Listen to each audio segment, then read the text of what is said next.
Okay जी।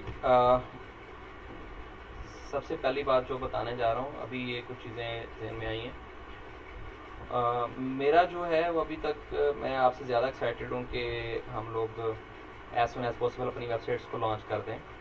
लेकिन मैं ये चाहता हूँ कि जब तक हमारी वेबसाइट फुल्ली ऑप्टिमाइज़ नहीं हो जाएगी तब तक हम उसको ऑनलाइन अपलोड नहीं करेंगे, क्योंकि जैसे ही मैंने उसको अपलोड करना है उसने एक दो दिन लगा लेने, इंडेक्सिंग में लगा देने, इंडेक्सिंग हो जाएगी, वेबसाइट इंडेक्स हो जाएगी। अगर मेरी कुछ खामियां रह जाएंगी, गूगल ने इंडेक्स कर लिया, पता नहीं दोबारा क्रॉलर कब आता है, हो सकता है वो हफ्ता 10 दिन फिर बाद दोबारा क्रॉलर आए, फिर इंडेक्स करें। तो इसके लिए हम लोग उसको कहेंगे मतलब थोड़ा सा वेट, यानी कि हमें टाइम फिर मिलेगा। तो इसलिए हम लोग ये चाहते हैं कि एक दफ़ा अपनी वेबसाइट को कंप्लीट करके फिर अपलोड करें। तो इसलिए मैं आपको ये सारी चीज़ें कह रहा हूँ कि आपने अपनी पूरी वेबसाइट को ऑप्टिमाइज़ करके फिर अपलोड करना। अच्छा जी, अब बात आ गई जी एसईओ मेटा डिस्क्रिप्शन की। ये मेटा डिस्क्रिप्शन और एसईओ का जो एसईओ टाइटल होता है, ये दोनों जो हैं हम हर पेज के लिए अलहदा लिखेंगे। सर्विस पेजेस के अलहदा होंगे, अबाउट अस के अलहदा होंगे, हमारी मेन होम पेज का अलहदा होगा। होम पेज का एक ही एसईओ टाइटल होगा और एक ही उसकी मेटा डिस्क्रिप्शन होगी। ये हमने अच्छा मेटा डिस्क्रिप्शन के हवाले से मैंने ये किया कि अब ये भी मैं कर सकता हूँ। मैं यहाँ से इस तरह करता हूँ कि फॉर एग्जांपल मैं यहाँ से अपना सर्फ कॉपी कर लेता हूँ। जैसे फॉर एग्जांपल मैं यहाँ से इधर से कॉपी करता हूँ अपना सर्फ, और मैं इसको यहाँ से कॉपी करके लेके आ जाता हूँ। जैसे फॉर एग्जांपल मैंने कॉपी कर लिया, कॉपी करके मैंने कहा कि चैट जीपीटी में आके यहाँ पेस्ट किया, और यहाँ मैंने इसको टॉप पे ले जाके कुछ भी जो भी करना है करके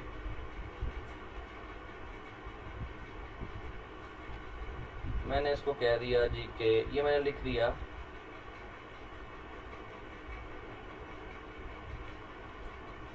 टॉप पे मैंने ये लिखा, right Meta description for 150 of only for Meta description for the Surf below. मैंने इसे नीचे सर्फ दिया हुआ, इसको देखो पढ़ो और हमें मेटा डिस्क्रिप्शन लिख के दो ऑफ 155 कैरेक्टर्स, बस ठीक है। मैंने इसको सर्फ दे दिया है। ओके, अब ये क्या करेगा, ये हमें ये देखें, find trusted top rated tree removal service near you, compare quotes, read reviews and hire certified pros for your pros professionals को कहते हैं, for safe affordable tree care today. ये कॉपी किया, ये देखें कितना ज़बरदस्त लिख के उसने हमें मेटा डिस्क्रिप्शन दे दिया। मैंने सर्फ सारा कॉपी करके उसको दिया, उसने मुझे ये निकाल के लिख के दे दिया। अब आपने ये करना है कि आपने इसको अपने वर्ड्स में किसी भी तरीके से अपने कीवर्ड, इसमें दो कीवर्ड्स आपने इसमें अपने टारगेट करने हैं। एक, अच्छा जहाँ पे लिखा है tree removal service near you, ये देखें। अब मैंने क्या करना है, मैं इसी को कॉपी करता हूँ और मैं कॉपी करके ले आता हूँ सिमुलेटर में। यहाँ पे आके मैं इसको पेस्ट करता हूँ यहाँ पे, और मैं इसके कीवर्ड्स यूज़ कर लेता हूँ। नीचे मेरा कीवर्ड था, अच्छा जनरल कॉन्ट्रैक्टर पे मैंने कीवर्ड यूज़ कर लिया, हालांकि काम उसको दिया ट्री रिमूवल का। ओके, अब यहाँ से मैं इसको रिमूव करता हूँ। ये देखते हैं, ये अभी तक तो गुड है जी, tree removal service near you. अब आपने इसको यहाँ से रिमूव करके यहाँ अपना एक कीवर्ड लिखना है, टॉप रेटेड, पहले लिखना है ट्री रिमूवल। फॉर एग्जाम्पल मेरा कीवर्ड है ट्री रिमूवल, कौन सा था, लॉन्ग आइलैंड, एक ये कीवर्ड हो गया, ठीक है। इसके बाद आपने ये लिख लिया, और इसके बाद आपने यहाँ नीचे कहीं और जाके आपने एक और अपना कीवर्ड यूज़ कर देना है, और इसको आपने थोड़ा सा चेंज करना है, अपनी लैंग्वेज में इसको थोड़ा सा बेहतर करके लिखना है, ताकि ये हमें एआई वाला ना लगे। तो इस तरीके से आप लोगों ने एक अपना एसईओ मेटा टाइटल और एसईओ डेटा मेटा डिस्क्रिप्शन लिख के आपने इसको सेव कर लेना है होम पेज के लिए। ठीक हो गया, ये होम पेज के लिए हो गया। अब इसके बाद यहाँ तक हमारा एक काम मुकम्मल हो गया कि हमारी ऑन पेज हो गई for title and meta description. अब इसके बाद नीचे आ जाए, हमारा जो नेक्स्ट स्टेप है वो क्या है, मेटा डिस्क्रिप्शन के बाद अब जो हमारा अगला स्टेप है वो है H1 टैग। अच्छा, ये ना लगे कि ज़बरदस्ती कीवर्ड्स ऐड किया हुआ है, ये मैंने आपको लास्ट टाइम भी पढ़ाया था, कीवर्ड की स्टफिंग नहीं करनी, ऐसे नहीं करना कि गुड़े घुसेड़े हुए, नेचुरल वे के अंदर लिखना है। जैसे ये आपके सामने बड़ा अच्छा लिखा हुआ है, नेचुरल वे के अंदर उसने लिखा है, लेकिन मज़ीद इसको आप लोगों ने अपने वर्ड्स के हिसाब से लिखना है, अपने वर्ड्स के तरीकाकार से लिखिएगा, ताकि ये थोड़ा सा मज़ीद जो है ना एआई से निकल जाए, ये ना लगे कि एआई से लिखा हुआ है। मज़ीद इसको आपने अपने वर्ड्स में लिखना है, या हायर फाइंड लिखा है, फाइंड की बजाय hire trusted top rated tree remover services Long Island professionals, इस तरह से आप लोग इसको मज़ीद इसको बेहतर करके लिख लीजिएगा और अच्छे कीवर्ड्स को। तो मैंने 138 कैरेक्टर्स के अंदर सारी गलबात मुका दी है, आप लोग 55 कैरेक्टर्स यहाँ पे यूज़ कर सकते हैं। अच्छा ये देखें, मेरे पास 960 पिक्सल्स का डाटा है, जो मैंने सिर्फ 830 पिक्सल्स यूज़ किए हैं, ठीक है। तो मेरे पास अभी 138 कैरेक्टर्स में लिखा है, आप लोग इसके अंदर मज़ीद कैरेक्टर भी ऐड कर सकते हैं। तो ये 155 तक जाएँ, उससे ज़्यादा ना करिएगा, और इस तरह से 155 कैरेक्टर्स के अंदर। अच्छा, दो चीज़ें इसमें आपने ऐड करनी है, दो वेरिएशंस ऐड करनी है। प्राइमरी कीवर्ड की एक वेरिएशन ऐड करेंगे, और जो है ना दूसरा सेकेंडरी कीवर्ड की एक वेरिएशन ऐड करेंगे। लेकिन वेरिएशन कौन सी ऐड करनी है? फर्स्ट वेरिएशन, दोबारा बहुत सोच लें, बता रहा हूँ। फर्स्ट वेरिएशन का मतलब है कि जिसका सर्च वॉल्यूम कंस्ट्रक्शन का फॉर एग्जांपल हमारी जो प्राइमरी कीवर्ड है उससे उसके बराबर हो या उससे थोड़ा सा कम हो, यानी कि, और उसके बाद यानी कि हमारा सर्च वॉल्यूम से रेलिवेंट आपने डाटा लिखा है। यहाँ पे हाईएस्ट सर्च वॉल्यूम और उससे ये एक step lower search volume, descending order में, ठीक है। ये आप लोगों ने कर लेना है। अच्छा, इसके बाद आगे आ जाए, नेक्स्ट पे आ गया हमारा H1 home title, meta description लिखेगी, उसके बाद H1 के अंदर आपने लिखनी है second most important variation of primary keyword. Second most important variation of primary keyword, for example Calgary, general, contractor, SV, search volume 800। मेरे पास है जी सेकंड सर्च वॉल्यूम। अच्छा, मैंने अब ये देख लिया कि मुझे एक मेरा ये वाला है, एक ये है, एक ये है। पहली दो मैंने ऐड कर ली हैं, कहाँ पे? एक SEO टाइटल में ऐड कर ली और एक मेटा डिस्क्रिप्शन में ऐड कर ली। इसके बाद ये मेरे पास तीसरा जो है ये आ गया मेरे पास, ये वाला कीवर्ड जो है ना, ये मोस्ट इंपॉर्टेंट। अब ये थर्ड वेरिएशन आ गई, सेकंड वेरिएशन आ गई। पहला तो प्राइमरी है ना, ये देखें, पहला प्राइमरी कीवर्ड है, ये तो प्राइमरी कीवर्ड है ना आपका।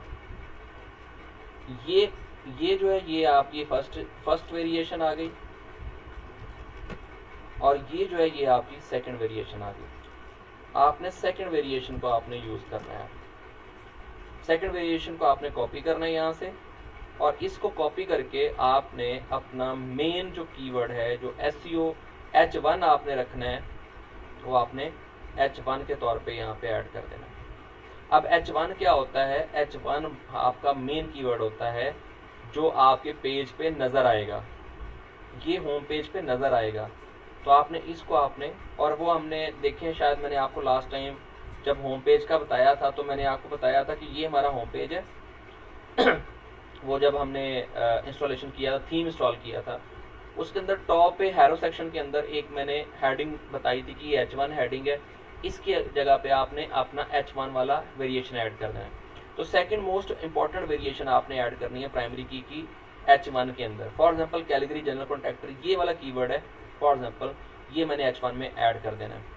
Hence we tell Google that we are most relevant to this specific topic. इससे ये होगा कि गूगल को हम लोग ये बता रहे हैं कि हमारे पहले हमने SEO टाइटल में भी वही लिखा है, हमने मेटा डिस्क्रिप्शन में भी वही लिखा है, हमने SEO अपना H1 के अंदर भी वही लिखा है, ताकि गूगल को बता सकें कि हम इसी स्पेसिफिक टॉपिक के ऊपर ही अपनी पूरी वेबसाइट बना रहे हैं। इंपॉर्टेंट नोट क्या है? SEO title and meta description are not included in content of our website, they are working in backend. ये मैं आपको पहले भी बता चुका हूँ, बैकएंड पे होते हैं, डायरेक्टली सामने नज़र नहीं आ रहे होते, लेकिन ये है कि वो अपना किरदार अदा कर रहे होते हैं। अब आ गया content, keyword density, major penalty due to keyword stuffing. अच्छा, ये मैं आपको बताना चाह रहा हूँ कि कीवर्ड डेंसिटी का क्या ख्याल रखना है आपने। कंटेंट किस तरह से लिखना है? कंटेंट अब आप लोग लिखेंगे, क्योंकि अब ऑन पेज SEO की कंटेंट के अंदर आएगा। अच्छा, कंटेंट राइटिंग का मेरा एक लेक्चर अलहदा से है, यानी कि वो कल होगा जब हम लोग होम पेज को डिज़ाइन करेंगे। तो होम पेज को डिज़ाइन करते वक्त मैं आपको कंटेंट की कवरेज भी बताऊंगा, कंटेंट कैसे कवर करना है, कंटेंट कैसे लिखना है। तो उसके लिए कल हमारा लेक्चर होगा कंटेंट लिखने के हवाले से, वो कल मैं आपको बता दूंगा। अच्छा, कीवर्ड डेंसिटी अगर देखी जाए, कीवर्ड डेंसिटी का मतलब होता है total number of words and how many times we use in our main keyword. अच्छा, हमारा जो मेन कीवर्ड है हमने उसको कितनी दफ़ा यूज़ किया है अपने एक वेबसाइट के अंदर, यानी कि अपने पेज के अंदर उसको कितनी दफ़ा यूज़ किया, that is called keyword density. अच्छा, अब ये कीवर्ड डेंसिटी लोग कहते हैं जी 1% होनी चाहिए।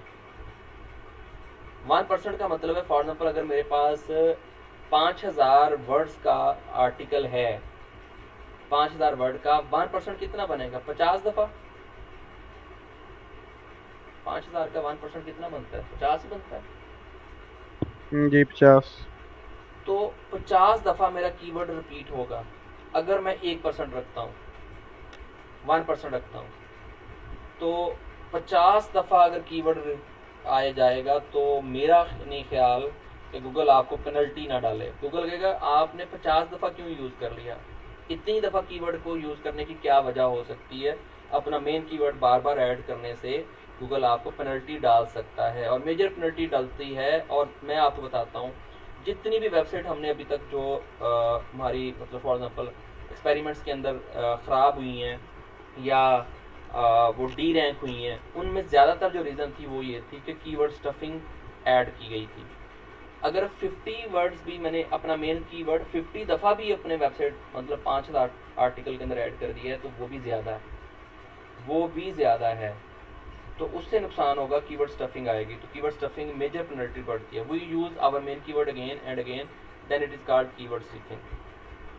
Keyword density must be around 0.7%, 75% के करीब आप इसको यूज़ कर लें, लेकिन मैं कहता हूँ इससे भी कम हो जाए तो बेहतर है। जैसे जैसे हमारा कंटेंट ज़्यादा होता जाएगा तो कीवर्ड डेंसिटी साथ साथ कम होती जाएगी। ठीक है ना, हमने कीवर्ड डेंसिटी को भी देखना है। कीवर्ड जितना ज़्यादा देखें, as we know the local website we have thin content not exceeding then 500 words per page. तो इसका मतलब है कि हमारे पास ज़्यादा से ज़्यादा 500 वर्ड्स होते हैं। आप 500 वर्ड्स के अंदर कितनी दफ़ा यूज़ करेंगे, मैक्सिमम 1-2 दफ़ा, 1 दफ़ा या 2 दफ़ा यूज़ हो सकता है। अगर 500 वर्ड्स का आपका एक पेज के ऊपर आपने 500 वर्ड्स का कंटेंट लिखा है तो आपका मेन वर्ड कीवर्ड कितनी दफ़ा आना चाहिए, मेरा ख्याल ज़्यादा से ज़्यादा 2 दफ़ा आना चाहिए, 1 दफ़ा आना चाहिए। चले आगे चलते हैं। कीवर्ड प्लेसमेंट कैसे आपने करनी है, मेन कीवर्ड प्लेसमेंट कहाँ होगी, आपका मेन कीवर्ड कहाँ कहाँ आ सकता है। Please note that we will use main keyword 3 times only in your page. जो आपका मेन कीवर्ड आएगा वो आपका 3 दफ़ा रिपीट हो सकता है, 3 दफ़ा रिपीट हो सकता है लोकल एसईओ की वेबसाइट के अंदर। कहाँ कहाँ, फर्स्ट टाइम इन H1,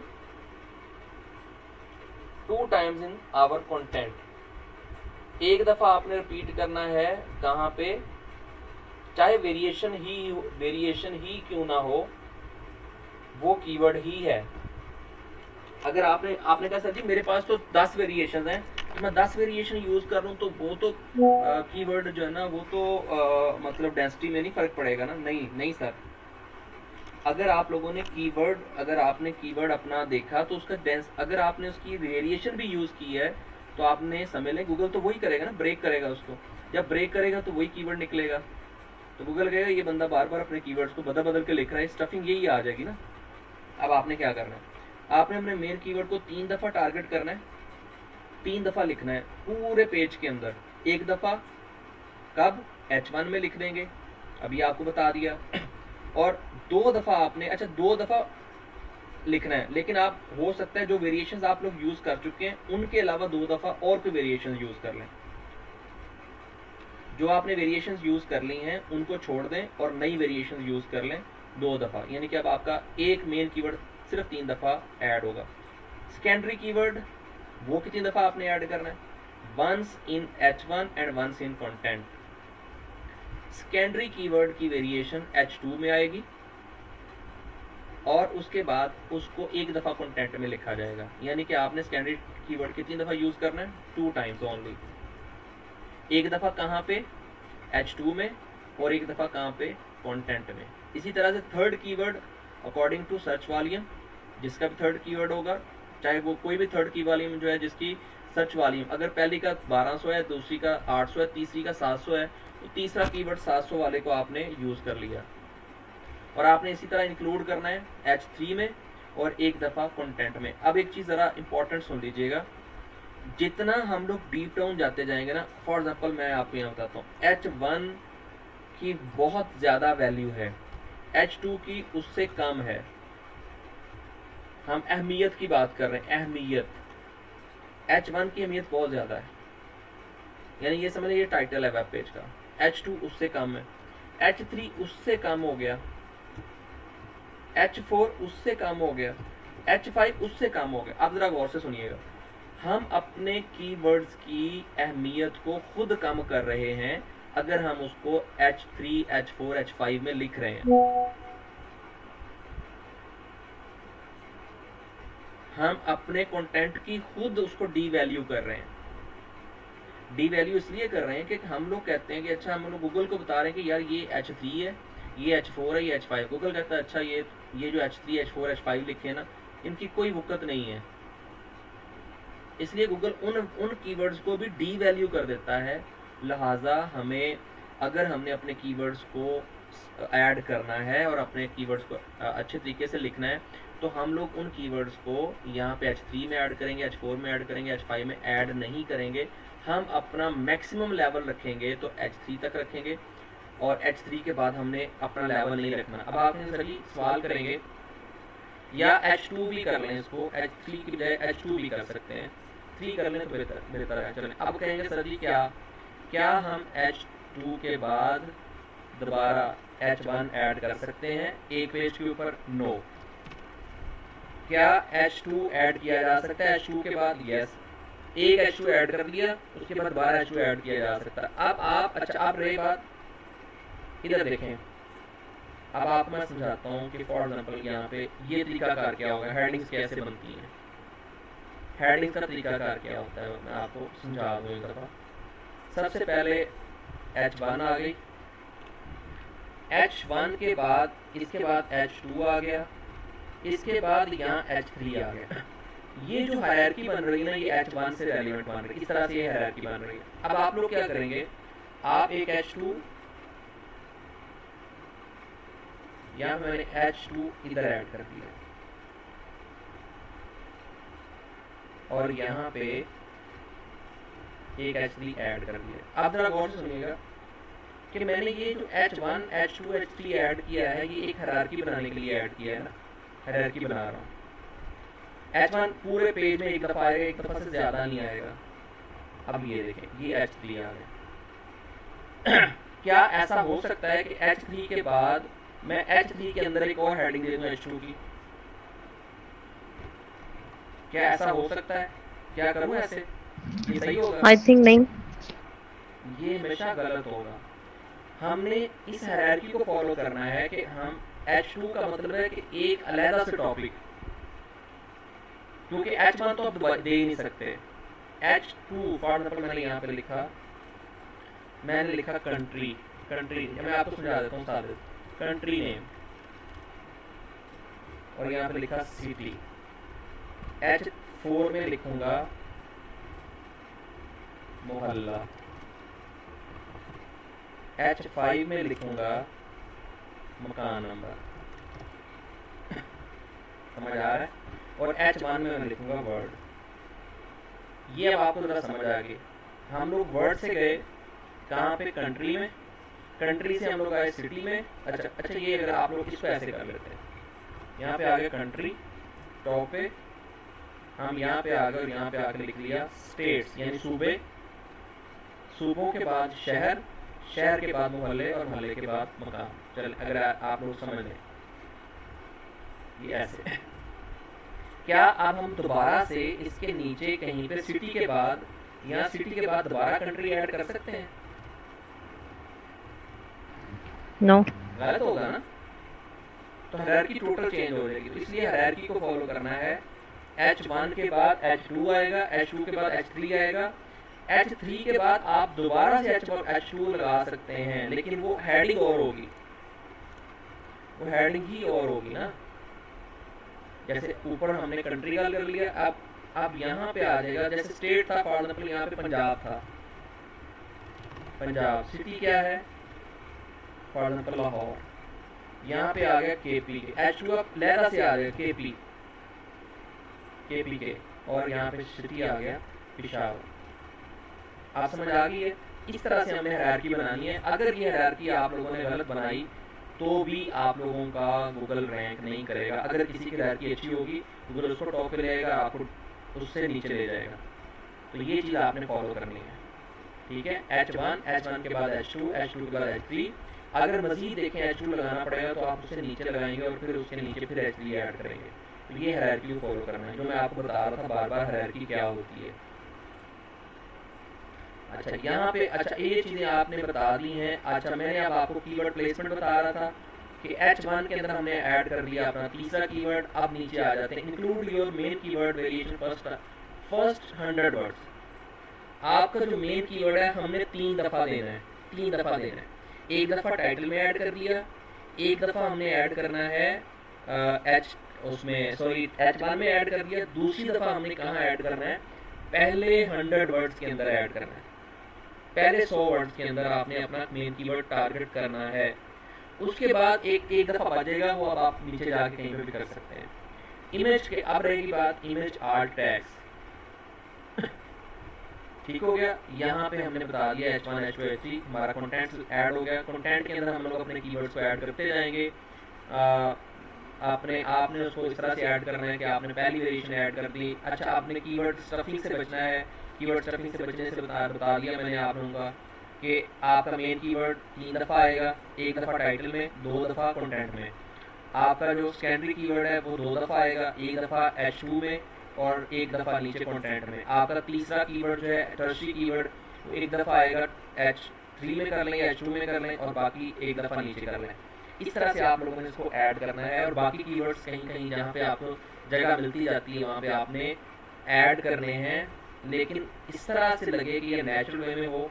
गलत अगर आप लोगों के पास फॉर एग्जाम्पल 4-5 तरह की वेरिएशन हैं, 5-6 तरह की वेरिएशन हैं, तो आप लोगों ने उनको अपने उस होम पेज के अंदर ऐड कर देना है। फॉर एग्जाम्पल आप लोगों के पास 6 वेरिएशन है, 3 हमने ऐड कर दिए। यहाँ पे 3 का तो मैं आपको बता दिया कि H2 में ऐड कर दिया।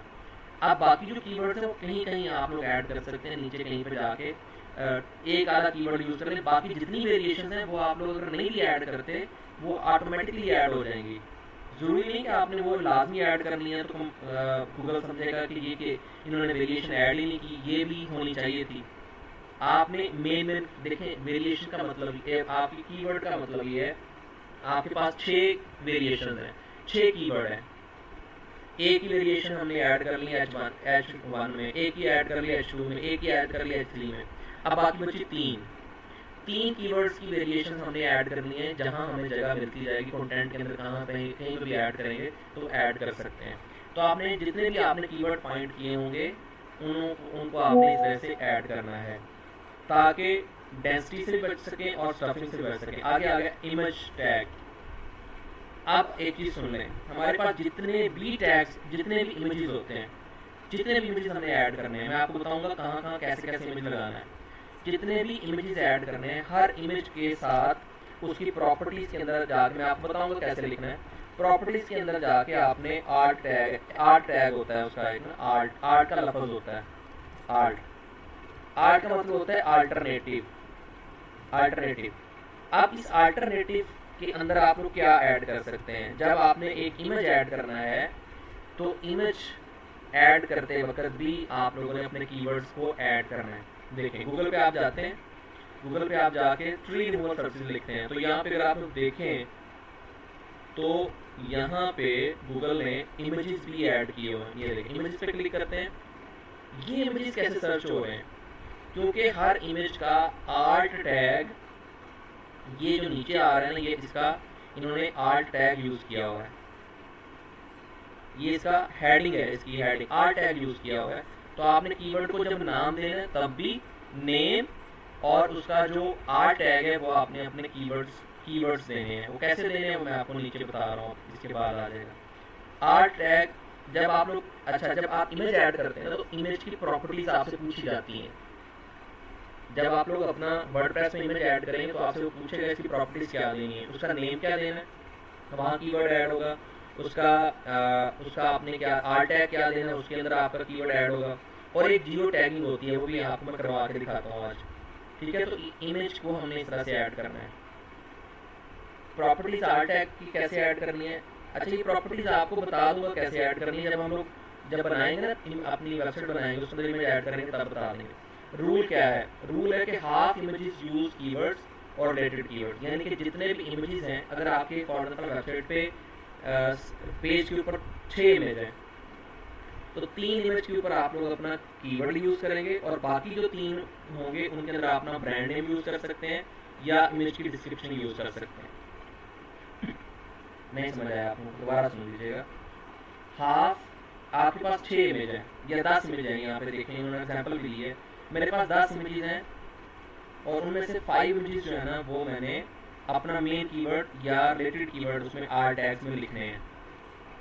5 कीवर्ड के साथ देखिए एक वेरिएशन, एक मैंने जितने भी कीवर्ड हैं मैंने एक इमेज के साथ एक वेरिएशन लगा दी, दूसरे के साथ दूसरी वेरिएशन लगा दी, तीसरे के साथ तीसरी वेरिएशन लगा दी, चौथे के साथ चौथी वेरिएशन लगा दी, पांचवें के साथ पांचवी वेरिएशन लगा दी। देखिए वेरिएशन कवर हो रही है ना आपकी, जो वेरिएशन आपने लिखी है वो सारी वेरिएशन कवर हो रही हैं इमेजेस के आर टैग के अंदर। ठीक है, आपके 10 इमेज हैं उनमें से 5 आपने यूज कर लिए मेन कीवर्ड्स और 5 यूज कर लिए आर टैग के साथ, और जो बाकी 5 बचेंगे वो आपने यूज करने हैं ब्रांड नेम के साथ या इमेज की डिस्क्रिप्शन में ऐड कर देना है। आप डिस्क्रिप्शन लिखेंगे कि ये इमेज किस लिए है, इसका मतलब क्या है, इसका यूजेज क्या है, ये इमेज क्यों लगाया गया है, इसका क्या मकसद है, वो सारा कुछ आपने ऐड करना है। ठीक हो गया, तो ये काम आप लोग करेंगे। 10 इमेजेस में से 5 के अंदर आप अपना कीवर्ड ऐड करेंगे, बाकी के अंदर आप लोग अपना ब्रांड नेम ऐड करेंगे। इसके बाद आगे इंटरनल लिंक्स। इंटरनल लिंक्स एक पेज जिस कीवर्ड्स पे टारगेट किया गया तो उस पेज से उस कीवर्ड को टारगेट करके किसी और पेज को। अच्छा इंटरनल लिंकिंग क्या होती है, इंटरनल लिंकिंग क्या होती है मैं आपको शायद किसी ने करके दिखी हो, यहाँ पे दिखा देता हूँ, शायद किसी ने किया हो, चेक करते हैं। मैं यहाँ पे आता हूँ।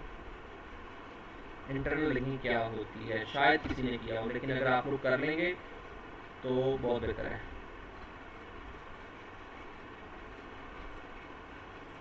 मैं ट्री रोल कर ये एक वेबसाइट ओपन करता हूँ। अच्छा यहाँ पे ये देखें इस बंदे ने इंटरनल लिंकिंग करने का मकसद क्या होता है, ये देखें ये नजर आ रहा है, ये कलर दिया हुआ tree risk assessment, tree risk assessment इसने ऐड किया हुआ या इसने कीवर्ड ऐड कर दिया है ट्री रिस्क असेसमेंट का, और जब मैं इस पर क्लिक करता हूँ तो मुझे एक और वेबसाइट पे ले जाता है जिसका टारगेट भी ट्री रिस्क असेसमेंट है।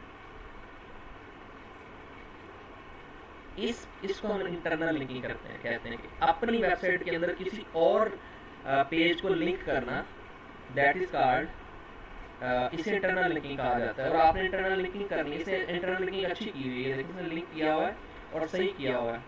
इस पे क्लिक करने से हम लोग इस पेज पे आ गए जो जिसका नाम है ट्री रिस्क असेसमेंट, ये देखें ठीक हो गया। यहाँ इसने इंटरनल असेसमेंट नहीं की हुई, कहीं पे यहाँ पर कोई इंटरनल लिंकिंग नहीं की हुई, ये लगाया हो, ये इंटरनल लिंकिंग के तौर पे लगाया होगा, चलें कोई नहीं मसला। ओके अब ये देखिए ये इंटरनल लिंकिंग हुई हुई है यहाँ पे, ऐसे इन्होंने एक दफ़ा की है, आप लोग भी एक से ज़्यादा टाइम कर सकते हैं। ये देखें ask 3-4 questions, ask these 4 questions. अब मैं इस पर क्लिक करता हूँ तो ये मुझे कहाँ पे ले जाता है, FAQs के अंदर। How much the cost of tree, how much, अच्छा ये रिमूवल, ट्री रिमूवल कितनी कॉस्ट आती है, ये देखिए उसने क्या किया, उसने यहाँ पे 4 क्वेश्चन ऐड कर लिए अपने यहाँ पे, ये देखें, और ये भी इसने इंटरनल लिंकिंग के जरिए आपको वहाँ भेजा, be sure to ask these 4 question before accepting the tree removal estimate. ठीक है, अब उसने क्या किया, यहाँ से आप लोगों को भेज रहा है कहाँ पे, ब्लॉग अपने आर्टिकल के अंदर, किसी और आर्टिकल के अंदर, ये देखें यहाँ भेज रहा है। इसे कहा जाता है इंटरनल लिंकिंग।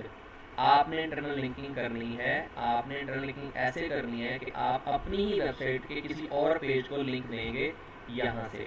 अब आप किस पेज को लिंक दे सकते हैं, लाजमी बात है कि आप लोग किसी और पेज को इस तरह से लिंक दे सकते हैं कि आप सर्विसेज उसमें ऐड नहीं करेंगे, फर्स्ट पेज पे सर्विसेज के लिंक्स ऐड नहीं करेंगे, तो इसलिए उनको अच्छा अगर ऐड करेंगे तो लिंक पेज दे देंगे। अगर अदरवाइज ये कि आपने कोई ब्लॉग लिखा है, कोई आपने आर्टिकल लिखा है, तो आप उसका लिंक दे देंगे। जैसे अभी इस बंदे ने किया था कि इंटरनल लिंकिंग किससे की है, एक एक्सटर्नल अपना सॉरी अपनी वेबसाइट के अंदर एक ब्लॉग पेज लिखा है, उसके अंदर आपने इसे इंटरनल लिंकिंग कर दी हुई है, तो ये काम इसने किया हुआ है।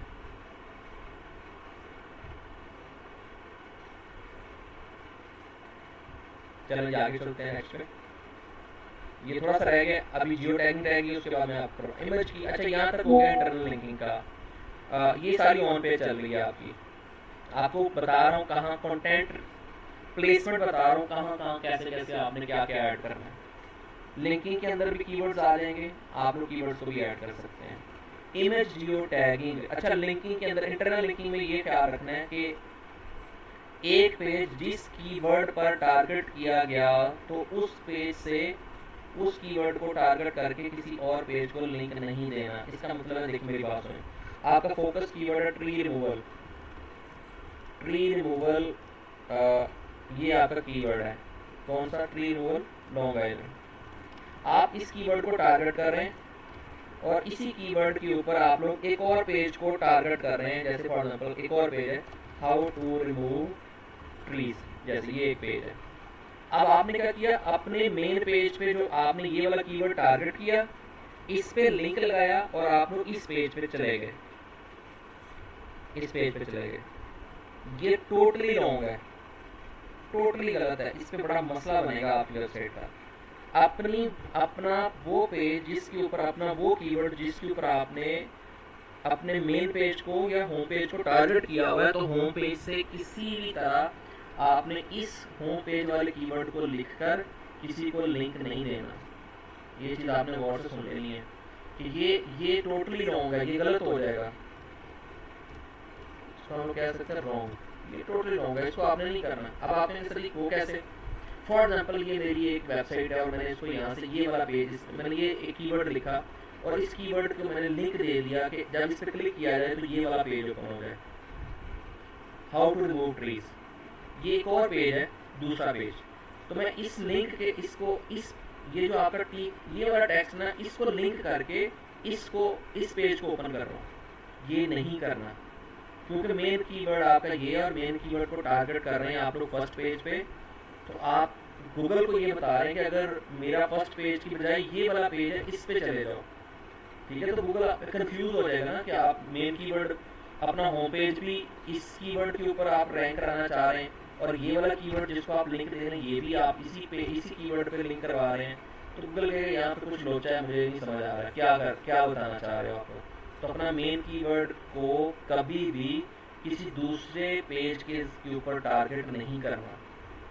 हाँ, अगर आपने करना, कैसे करना है इसको, आपने यहाँ पे इसको लिखना है हाउ टू रिमूव ट्रीज। अच्छा, अगर ये देखिए, अगर आप इसको ऐसे कैसे लिखेंगे ये मैं आपको बता दूँ। अच्छा, if you want to know, आप ये देखिए, if you want to know how to remove trees, go to our page, या ये भी नहीं लिखना, तो how to remove trees, if you want to know how to remove trees, click लो, ये क्लिक दिस, क्लिक इट, ठीक है, या इतना आप लोग कर सकते हैं। तो आप लोग क्या करेंगे, आप इस हाउ टू रिमूव को इसको आप लिंक करेंगे यहाँ पे, इसको लिंक करेंगे तो ये इस पे लिंक लग जाएगा ऐसे तो ये ठीक है। अगर आप यहाँ पे इस जगह पे आप अपना मेन कीवर्ड टारगेट करके उसको क्लिक करेंगे तो ये सही नहीं होगा, ये गलत होगा और ये आपके रैंकिंग के ऊपर बहुत इफेक्ट करेगा, क्योंकि आप अपने मेन कीवर्ड को किसी और पेज से किसी और पेज के ऊपर टारगेट करवा रहे हैं, इंटरनल लिंकिंग दे रहे हैं। गूगल कंफ्यूज हो जाएगा कि इंटरनल लिंकिंग किसी और पेज के लिए है, फोकस कीवर्ड यही है, तो मुझे नहीं पता लग रहा है कि आप क्या करने जा रहे हैं। अच्छा, अब आ गया जी इमेज जियो टैगिंग। काफ़ी है इतना, या मजीद ये इमेज जियो टैगिंग रह गई, मेरा इरादा है कल करवा दूँ आप लोगों को। काफ़ी है इतना, मेरा ख्याल है आज जी सर, काफ़ी है, काफ़ी चीज़ें हो गई हैं। हमने आज अपने कंटेंट की प्लेसमेंट देखी है, कंटेंट कहाँ कहाँ प्लेस होगा। हमने देखा है H1 कैसे लिखना है, SEO टाइटल कैसे लिखना है, डिस्क्रिप्शन कैसे लिखनी है, हमने कितनी दफ़ा कीवर्ड डेंसिटी का ख्याल रखना है, इंटरलिंकिंग कैसे करनी है, और इंशाल्लाह हम लोग इमेज का आर्ट टैग कैसे देना है। ये 4-5 चीज़ें हैं जो हमने ऐड करनी होती हैं और यही हमारे, इसको हम लोग कहते हैं on page SEO। On page SEO के अंदर ये सारी चीज़ें चेक की जाती हैं, जो कंटेंट से रेलिवेंट डाटा होता है, कंटेंट से रेलिवेंट चीज़ें होती हैं, वो ऑन पेज एसईओ पे फोकस की जाती हैं। ऑन पेज एसईओ में सबसे पहले एसईओ टाइटल, मेटा डिस्क्रिप्शन, उसके बाद H1, H2, H3, H1 का कंटेंट, H2 का कंटेंट, अपना कीवर्ड कितनी दफ़ा आपने फोकस करना है, आल टैग के अंदर क्या लिखना है, इंटरलिंकिंग कैसे करनी है। ये जब मैं आप लोगों को कंटेंट लिखवाऊंगा ना कल या परसों, फॉर एग्जाम्पल मैं कल इंशाल्लाह कोशिश करूंगा कि आपको कंटेंट के बारे में बताऊं, क्योंकि कल मैं आप लोगों को होम पेज डिज़ाइन और सर्विस पेज वगैरह बताऊंगा कि किस तरह होम पेज डिज़ाइन करते हैं, सर्विस पेज कैसे बनाने हैं आप लोगों ने, तो मैं आपको बता दूंगा इंशाल्लाह। तब आपको ये भी बताऊंगा कि इमेज भी लगा के बताऊंगा ना कि इमेज कैसे लगाना, उसका आर्ट टैग कैसे लिखना है, जियो टैगिंग कैसे करना। तो कल इमेज से रिलेटेड भी सारी चीज़ें हो जाएंगी और फिर हमारा जो है ना वो मतलब ऑन पेज कंप्लीट हो जाएगा, और साथ में हमारा होम पेज का डिज़ाइन और सर्विस पेज का डिज़ाइन भी कंप्लीट करने के लिए आपको कह दूंगा। तो इंशाल्लाह एक वीक के अंदर अंदर आप लोग होम पेज भी बना लीजिएगा और फिर अपना जो है ना वो सर्विस पेजेस भी ऐड कर लीजिए। कीवर्ड्स देखें कहाँ कहाँ कीवर्ड ऐड हो रहे हैं, मैं आपको बार बार कह रहा हूँ कीवर्ड्स को ऐड करना है, कीवर्ड्स को ऐड करना है, कीवर्ड्स को ऐड करना है। ठीक है, फॉर एग्जाम्पल मेरे पास 6 मेन कीवर्ड निकले, तो 6 मेन कीवर्ड का मैंने आपको आप ऐड करना बता दिया, कहाँ कहाँ कैसे कैसे ऐड करेंगे। तो ये चीज़ें आप लोगों ने इसलिए बता रहा हूँ कि बार बार कीवर्ड सर्च कर लें, कीवर्ड सर्च कर लें, अपने कीवर्ड सर्च के सर्च वॉल्यूम निकाल लें, जो टॉप के सर्च वॉल्यूम वाले कीवर्ड्स हैं उनको लगा निकाल लें, ताकि हमें पता हो कि होम पेज के ऊपर ये 6 कीवर्ड टारगेट करने हैं, सर्विस पेज के ऊपर ये 6 कीवर्ड टारगेट करने हैं, 2 पे ये करने हैं, ये 3 पे ये करने हैं। ये सारे कीवर्ड मैं साथ साथ आपको बताता जाऊँगा, तो ये चीज़ें आप लोगों ने फोकस कर लेनी है। अच्छा, यहाँ तक अब आप लोगों का कोई सवाल है तो आप लोग पूछ लें, मेरी तरफ से तो ये कंप्लीट हो गया है, अगर क्वेश्चन है तो आप लोग पूछ सकते हैं। URL is crying in the corner if don't get the keyword. URL crying in the corner. It didn't get the keyword. जी जनाब, सही कह रहे हैं आप, सही कह रहे हैं। अच्छा, URL के अंदर कैसे आएगा कॉर्नर? अच्छा, URL के अंदर भी उसे हमने पहले दिन ही ऐड कर लिया था। URL के अंदर हमने पहले दिन ही, मैंने जिस दिन आपको वेबसाइट का स्ट्रक्चर समझाया था उस दिन मैंने आपको बताया था कि वेबसाइट के स्ट्रक्चर के अंदर आपने URL मेटा URL कैसे आपने बनाने हैं। तो URL के अंदर ऑटोमेटिकली वो आपका जो H1 आ जाएगा, इसलिए वो टारगेट हो जाएगा ऑटोमेटिकली।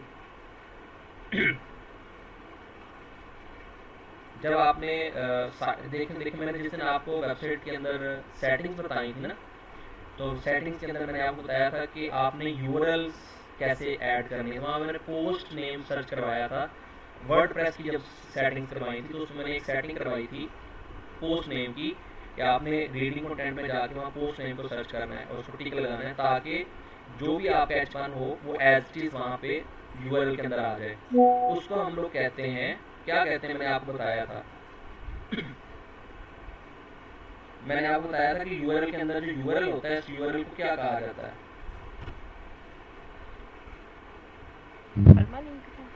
जी, वर्डप्रेस के अंदर एक सेटिंग करवाई है, परमालिंक था। परमालिंक, तो परमालिंक आपने कैसे सेट करना है वो मैंने आपको बताया था कि उसकी पोस्ट सेट करनी है तो ऑटोमेटिकली परमालिंक सेट हो जाएंगे। परमालिंक के अंदर URL ऑटोमेटिकली हमारा कीवर्ड आ जाएगा परमालिंक के अंदर। जी, और कुछ सवाल है तो पूछें जनाब।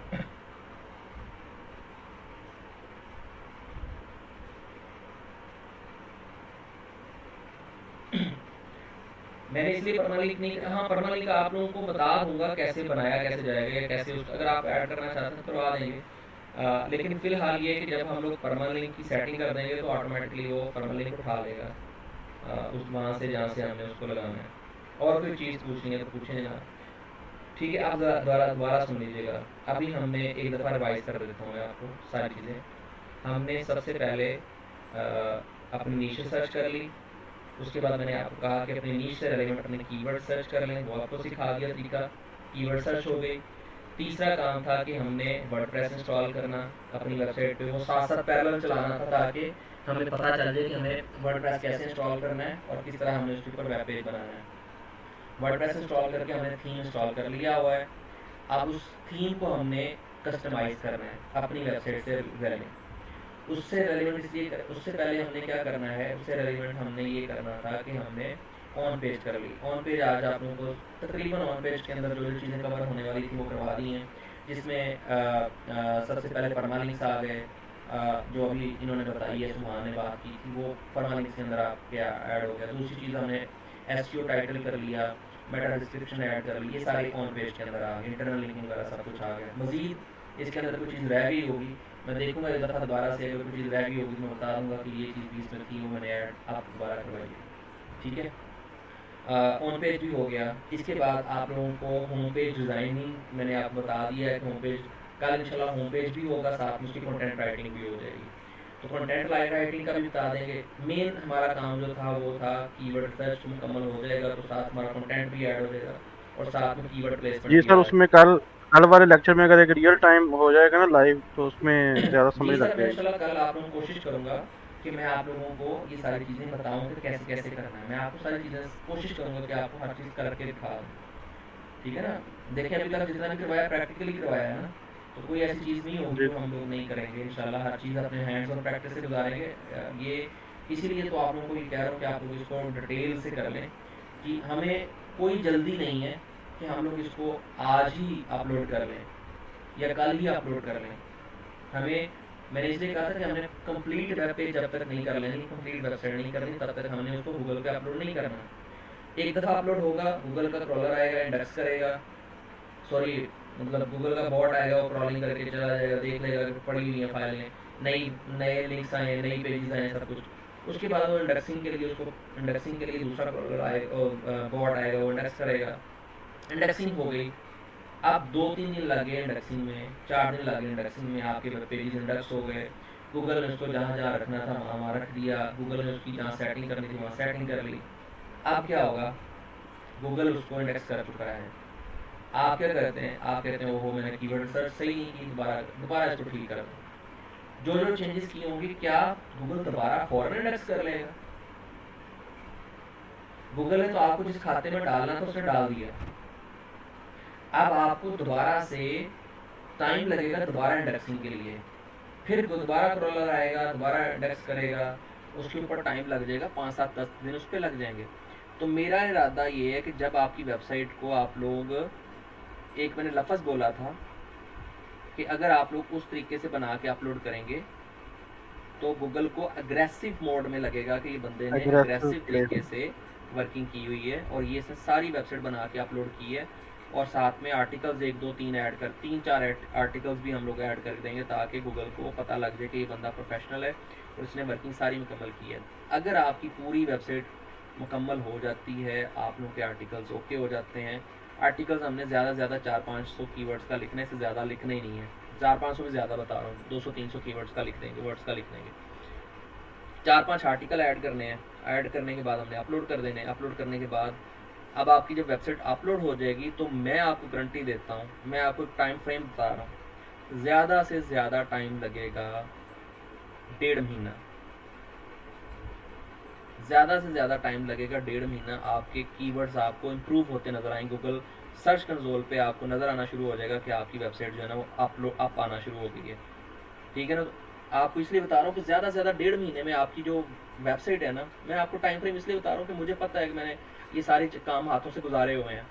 और जितना मैं आप लोगों को, जितनी ज़्यादा आपको डिटेल तरीके से समझा रहा हूँ ना, ये चीज़ें बता रहा हूँ, तो इंशाल्लाह इतनी डिटेल से अगर आप लोग कर लेंगे तो मैं आपको गारंटी देता हूँ कि इंशाल्लाह आप लोगों की 1.5 महीने के अंदर अंदर वेबसाइट जो है ना वो आपको इम्प्रूव करती हुई नज़र आएगी। ठीक है, और वो उसके ऊपर इम्प्रेशन आना शुरू हो जाएंगे, क्लिक्स आना शुरू हो जाएंगे। जैसे क्लिक्स आना शुरू हो जाएं तो फिर आप लोगों का अगला जो टारगेट होगा वो होगा उसके बाद अगला जो टारगेट होगा ना वो होगा नेक्स्ट पे उस वेबसाइट के ऊपर कस्टमर लाने का, जिसको हमने रेंट पे देनी है। अब उसके लिए आउटरीच करनी पड़ेगी। आउटरीच कैसे करेंगे, उसके लिए बाकायदा मैंने कॉल्स के लिए टेम्पलेट्स डाउनलोड किए हुए हैं और इसी तरह से मैंने उसके लिए बाकायदा ईमेल्स के लिए टेम्पलेट्स डाउनलोड किए हुए हैं ताकि आपको पता चल सके कि हम इसको अगर कॉल करनी पड़ेगी। और एक बात और कि हमने यूएसए का नंबर कहाँ से लेना है जो अपनी वेबसाइट पे लगाना है, वो भी मैं आपको बताऊंगा कैसे कहाँ से लेना है। ठीक है ना, आप लोग समझ सकते हैं कि आपको अगर फॉर एग्जाम्पल मैं आपको ये कहूँ कि 1 साल के लिए आपको यूएसए का नंबर फ्री में मिल जाए, कैसा मज़े की बात नहीं है? महीने का सिर्फ 300 रुपये आप लोग दें, एक दफ़ा परचेज करें यूएसए का नंबर। अच्छा, मज़े की बात ये कि उस पर व्हाट्सएप भी बन सकता है, आपका यूएसए का नंबर होगा, उस पर व्हाट्सएप भी बन जाएगा। आप वो नंबर आप लोग यूट्यूब या टिकटॉक पे टिकटॉक का अकाउंट बनाने के लिए भी यूज़ कर सकते हैं। ये नंबर आपको मैं ऐसी ऐसी जगह पे लेके जाऊंगा, आप लोग इंशाल्लाह अल्लाह खैर करेगा तो आप लोग टेंशन ना लें, हर चीज़ आपके इन हैंड होगी। तो ये जितनी चीज़ें मैं आपको बता रहा हूँ ये प्रैक्टिस से करके बता रहा हूँ, ये हर चीज़ आप लोगों के पास जो लेके चीज़ें आ रहा हूँ, हर चीज़ प्रैक्टिस की हुई है, हर चीज़ मेरे हाथों से गुजरी हुई है, इसलिए मुझे पता है। तो डोंट वरी, इंशाल्लाह अल्लाह खैर करेगा। दुआएं हैं, मेहनत है, अल्लाह ताला किसी की मेहनत नहीं रखता। तो नहीं सर, इंशाल्लाह ठीक है, उसमें जल्दबाजी नहीं है, ये ना हो कि अधूरी चीज लेके चले। मैं इंशाल्लाह अल्लाह मैं खैर करे कोई। इसीलिए बार बार ये चीज़ कह रहा हूँ कि देखिए, मैंने आप लोगों को अभी तक किसी को नहीं कहा कि जनाब अपनी वेबसाइट अपलोड करें, जल्दी है, मुझे बहुत जल्दी है। मैंने डोमेन्स परचेज करके इसलिए रख ली हैं कि मैंने उसका हनीमून पीरियड गुजारना है।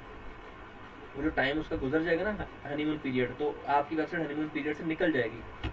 तो उसमें भी ये होता है ना, गूगल आपको हनीमून पीरियड में लेके जाता है 2-3 महीने, तो वहाँ पे आपको नीचे रखता है, कहता है नहीं अभी ये नीचे नहीं, अभी जैसे वो घर में एक मुलाजमा नहीं, फॉर एग्जाम्पल नई बेगम साहबा आती हैं तो उसको 10 हफ्ते 10 दिन 15 दिन काम ही नहीं दिया जाता, कहा जाता है नहीं नहीं अभी अभी आप नहीं करो, अभी नहीं करो, अभी आप नई नई हो। तो गूगल भी हमें यही कहता है, यार नवी नवी वेबसाइट आ इनू मैं टॉप पे रैंक नहीं करना, ਇਹਦਾ पता कोई नहीं है, ਇਹਦਾ कंटेंट नहीं अच्छा, ਇਹਦਾ अभी मैंने कंटेंट पढ़ा ही नहीं है, इसके ऊपर अभी कुछ समझ नहीं आ रही क्या चीज़ है। तो गूगल हमें उस हनीमून पीरियड से निकालेगा, इसलिए मैंने डोमेन लेकर रख दी है। और आपकी होस्टिंग भी परचेज़ कर ली गई है, डोमेन्स भी परचेज़ कर ली गई हैं, ठीक है। तो उसके हवाले से टेंशन ना लें, अल्लाह खैर करे। वो आप लोगों ने जो मेरे पैसे जमा कराए थे, आपकी मानते मेरे पास थी, उनका मैंने बहुत प्रॉपरली यूज़ करके ले लिया हुआ, ठीक है जी। अभी कुछ लोगों की पेमेंट्स नहीं आई, तो होपफुली मतलब ये, लेकिन ये है कि उनके लिए भी मैंने होस्टिंग वगैरह परचेज़ कर ली थी। अब सिर्फ उनकी डोमेन्स रहती हैं, डोमेन्स मुझे इंशाल्लाह वो ले लेंगे तो पेमेंट उनकी आ जाएगी, तो डोमेन्स भी परचेज़ कर लेंगे। अगर कोई सवाल है यहाँ तक तो पूछें जनाब, हाजिर हूँ।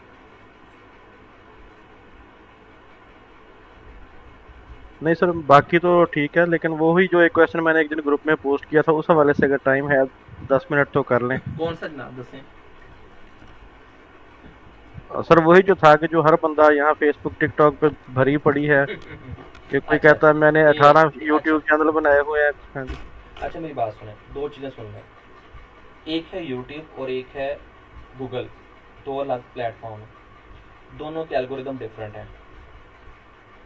यूट्यूब पे AI based website, AI blogging, AI based आप लोग कंटेंट ऐड कर सकते हैं, लेकिन वैल्यू एडेड कंटेंट हो, वैल्यू ऐड कर रहा हो। यानी कि कस्टमर जो है ना, जो आपका गूगल या यूट्यूब सेम कंपनी है, वो यही चाहते हैं कि जब कोई यूज़र आके सर्च करता है तो जो वो सर्च कर रहा है उसकी इंटेंट पूरी हो जाए और उसको वैल्यूड कंटेंट मिल जाए। तो गूगल की सिर्फ यही डिमांड है। अगर आप लोग वैल्यूड कंटेंट लिखवाते हैं, वैल्यू ऐड कर रहे हैं, तो गूगल को कोई इतराज़ नहीं होगा कि चाहे आपने एआई से लिखवाया चाहे कहीं से लिखवाया, ठीक है। गूगल आपके कंटेंट को, लेकिन एक चीज़ जो बता रहा हूँ वो ये है कि आप लोग रिसर्च पर्पज़ के लिए तो गूगल का इस्तेमाल, उसका एआई का इस्तेमाल कर सकते हैं। लेकिन अगर आप कहें ना कि सर जी एआई से मैंने कंटेंट लिखवा लिया, आप कॉपी करके वो सारा कंटेंट जो है ना, उसको जब तक आप ह्यूमनाइज नहीं करेंगे तब तक आप अपनी वेबसाइट पे ना लगाइएगा। पहले पहले बड़ा मज़ा आ रहा होता है, ओ हो मेरी वेबसाइट तो टॉप पे जा रही है, रैंक हो रही है, इस पर क्लिक्स आ रहे हैं, ये 2000 क्लिक्स पर डे पे टच कर गई है, 4000 क्लिक्स पर डे पे टच कर गई है, वेल एंड गुड। जिस दिन गूगल की आती है ना अपडेट, गूगल की अपडेट आनी है, साथ ही आपकी वेबसाइट जो है ना बिल्कुल डाउन चले जाएगी, इतनी डाउन चले जाएगी कि बाद में उठने के काबिल नहीं रहेगी। गूगल उस पर सीरियस पेनल्टीज ऐड कर देता है। तो एआई कंटेंट जो है ना, वो अगर आप ऐड करेंगे as it is, ChatGPT से लिखवाया, कॉपी किया, वेबसाइट पे डाला, पब्लिश कर दिया, तो गूगल के अपडेट का इंतज़ार करें। फिर आपकी वेबसाइट जो है ना ऐसी जगह फेंकी जाएगी जहाँ पे वो उठने का नाम नहीं उसको मिलेगा, दोबारा ऊपर ही नहीं आएगी, पेनल्टी लग जाएगी उसके ऊपर ना। अच्छा, दूसरी बात रही, अगर आपने एआई से कंटेंट लिखवाया है, उसमें वैल्यू ऐड की है, मैं आपको एआई इंटीग्रेशन बताऊंगा कैसे करनी है। ठीक है। अगर आप करना चाहते हैं एआई से लिखवा, देखिए मेरी बात सुनो यार, मैं ज़्यादा नहीं कहता, मैं कहता हूँ 150 वर्ड्स आपने लिखवाने हैं, 150 वर्ड्स का एक पैराग्राफ लिखवाना है, वो खुद लिख लें, आपने चैट एआई से लाजमी लिखवाना है। मतलब आपके पेज के ऊपर ज़्यादा से ज़्यादा कंटेंट होगा ना, एक पेज के ऊपर तो 400-500 वर्ड्स का होगा। टोटल 6 पेज बनने हैं, ज़रा गौर से सुनिएगा, 6 से 7 पेज बनने हैं टोटल। कौन से? 5 सर्विस पेज हो गए, एक आपका होम पेज हो गया। 6 पेजेस की वेबसाइट बनानी है, उसके ऊपर कंटेंट आपने लिखना है ज़्यादा से ज़्यादा 5000 वर्ड्स का, यानी टोटल वेबसाइट के ऊपर 5000 वर्ड्स का कंटेंट आएगा। तो मैं ये कहता हूँ कि 5000 वर्ड्स तो आप लोग एक दिन में लिख सकते हो, एक रात में लिख सकते हो। मैं बताऊंगा कैसे लिखने हैं। तो वो कोई मसला, ऐसा मसला है ही नहीं है। हाँ, अगर आप कहते हैं कि नहीं सर जी हमने एआई ही यूज़ करनी है, तो फिर आप रिस्क ले लें, मैं आपको कभी मना नहीं करूँगा कि आप रिस्क लें, इस पे काम करें। हाँ, आपने अगर करना है रिसर्च पर्पज़ के लिए यूज़ करें एआई को, जैसे मैंने आज आपको करके दिखाया कि कीवर्ड्स उठाने हैं, तब आप यूज़ कर लें। अच्छा, कीवर्ड्स के बाद आप चाहते हैं मुझे कंटेंट की आउटलाइन मिल जाए, कैसे मैंने कंटेंट लिखना है, उसके लिए आप लोग लिखें जी, उससे कहें जी मुझे ये मेरे पास कीवर्ड है, इन कीवर्ड्स के ऊपर मुझे जो है ना वो मुझे कंटेंट आउटलाइन दे दो, वो दे देगा। उस आउटलाइन के मुताबिक आप अपना डाटा लिख लो। लेकिन मैं जो आपको जिस तरीके से मैं आपको कंटेंट लिखवाऊंगा, मैं आपको ये गारंटी देता हूँ कि आपने उसके मुताबिक अगर कंटेंट लिख लिया तो गूगल आपके कंटेंट को कभी रद्द नहीं करेगा, और कभी आपका कंटेंट डी वैल्यू नहीं होगा, कभी आपको डी इंडेक्सिंग नहीं करेगा, गूगल आपको डी रैंक नहीं करेगा।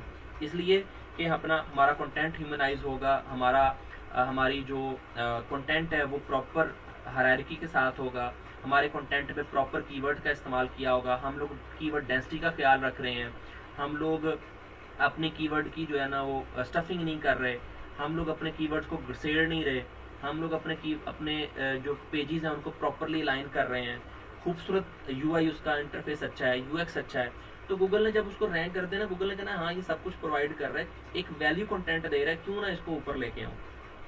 हाँ, जो लोग कहते हैं ना ब्लॉगिंग पे यूट्यूब पे बड़ा पड़ा है, हाँ जी एआई कंटेंट लिखें, लगा दें जनाब, एक दफ़ा लगा के चेक तो करें। ये यहाँ पे समर अमीर बैठी हैं जो कंटेंट राइटर हैं, लिख रही हैं, डेली लिखती हैं, इनसे पूछें ज़रा एक दफ़ा ये क्यों नहीं एआई से छाप के देती हैं अपने कस्टमर क्लाइंट को। दे दें, मुझे पता है एसईओ को ऑप्टिमाइज कंटेंट उठा के दे दें।